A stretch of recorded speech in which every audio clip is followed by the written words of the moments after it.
পাহাড়ের একেবারে শেষ বাঁকে দাঁড়িয়ে ছিল একটি পুরনো রেস্টুরেন্ট।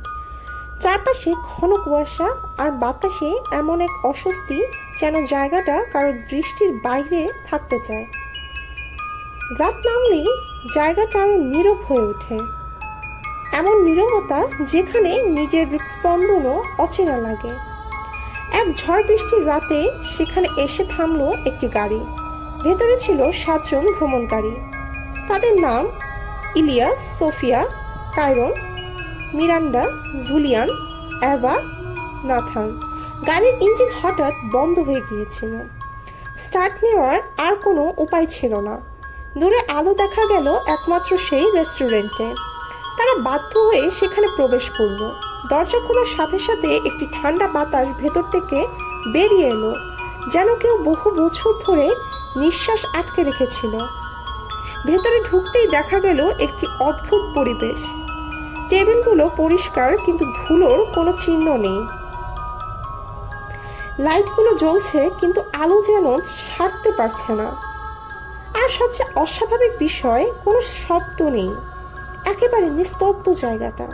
তাদের সামনে এসে দাঁড়ালো কেয়ারটেকার। নাম তার আকরাম।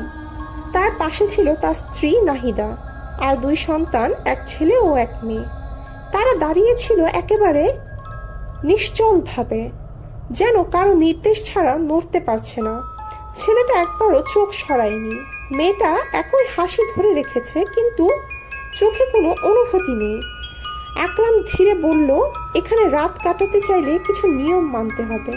কায়রন প্রশ্ন করল, কি ধরনের নিয়ম? আকরাম একটু থেমে বলল, এখানে কেউ কিছু নেয় না, কিন্তু সবাই কিছু হারায়। এই কথা শোনার পর বাতাস হঠাৎ ভারী হয়ে গেল। মনে হলো রেস্টুরেন্টের দেওয়ালগুলো একটু এগিয়ে এলো। খাবার পরিবেশন করা হলো। প্লেটে রাইস, চিকেন আর স্যুপ। দেখতে সাধারণ, কিন্তু খুব গরম, যেন এখনই রান্না শেষ হয়েছে। নাথান প্রথমে খেতে শুরু করলো। সাথে সাথে বাতাসের শব্দ কমে গেল আরো কিছুটা। খাওয়ার কয়েক মিনিট পরেই শুরু হলো অদ্ভুত পরিবর্তন। জুলিয়ান হঠাৎ টেবিল ধরে বসলো। তার মনে হলো শরীরটা যেন হালকা হয়ে যাচ্ছে। মিরান্ডা চারপাশের আলো দেখতে পারছিল না ঠিকভাবে। সবকিছু একটু দূরে সরে যাচ্ছে মনে হচ্ছিল। এভা ফিসফিস করে বলল, এখানে কিছু ঠিক নেই, কিন্তু তার কথাও যেন বাতাসে মিলিয়ে গেল। হঠাৎ সব লাইট একসাথে ঝাপসা হয়ে গেল, তারপর আবার জ্বলে উঠল, কিন্তু এবার আলোটা আরো লালচে। আকরাম ধীরে উঠে দাঁড়ালো। তার মুখের অভিব্যক্তি বদলে গেল। এটা আর মানুষের মতো লাগছিল না। সে বলল, সময় শেষ। ঠিক তখনই রেস্টুরেন্টের দরজা বন্ধ হয়ে গেল নিজে নিজে। কোনো শব্দ হয়নি, শুধু একটা ভারী ধাক্কা অনুভব হলো। সোফিয়া দরজার দিকে দৌড় দিল, কিন্তু দরজা স্পর্শ করতেই সে থেমে গেল।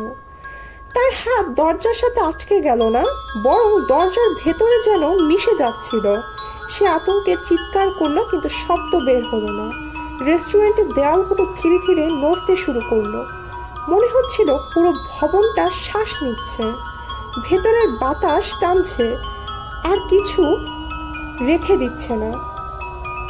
এক এক করে ভ্রমণকারীরা দুর্বল হয়ে পড়তে লাগলো। তাদের দাঁড়িয়ে থাকা কঠিন হয়ে যাচ্ছিল, যেন শরীরের ভেতরের শক্তিকেও টেনে নিচ্ছে।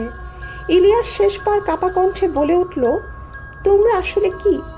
আকরাম খুব শান্তভাবে উত্তর দিল, আমরা শুরু না, আমরা শেষ। তারপর পুরো রেস্টুরেন্ট অন্ধকারে ঢেকে গেল। কিছুই দেখা গেল না, শুধু একটা অনুভূতি রইল, যেন কেউ ধীরে ধীরে সবকিছু নিজের মধ্যে টেনে নিচ্ছে। পরের মুহূর্তে নীরবতা ফিরে এলো।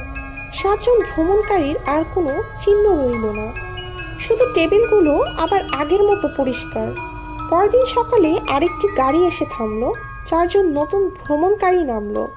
তারা হাসতে হাসতে বলল, এখানে তো ভালো একটা জায়গা মনে হচ্ছে। ভেতরে প্রবেশের সময় দরজায় দাঁড়িয়েছিল নতুন কেয়ারটেকার, আর তার পাশে নতুন স্ত্রী, নতুন সন্তান। একই নিস্তব্ধ হাসি, একই ঠান্ডা চোখ, আর রেস্টুরেন্টের সামনে ঝুলছে নতুন সাইনবোর্ড, অন্ধকারের নিঃশ্বাস পাহাড়ি রেস্টুরেন্ট। আপনি কি ভেতরে আসবেন?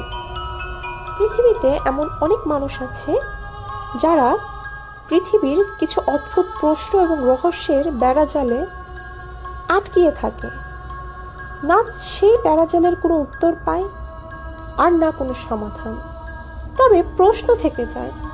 তবে কিছু কিছু প্রশ্ন এত ভয়ানকভাবে মানুষের মস্তিষ্ককে জমিয়ে ফেলে যে সে তার নিজের অস্তিত্ব সম্পর্কে ভুলে যায়। আজ এই পর্যন্ত। শীঘ্রই নতুন কোনো গল্প নিয়ে আমি সুমাইয়া আবার হাজির হব। ততক্ষণ পর্যন্ত ভালো থাকবে, সুস্থ থাকবে, আয়ানা স্টোরি টেলারের সাথেই থাকবেন। আল্লাহ হাফেজ।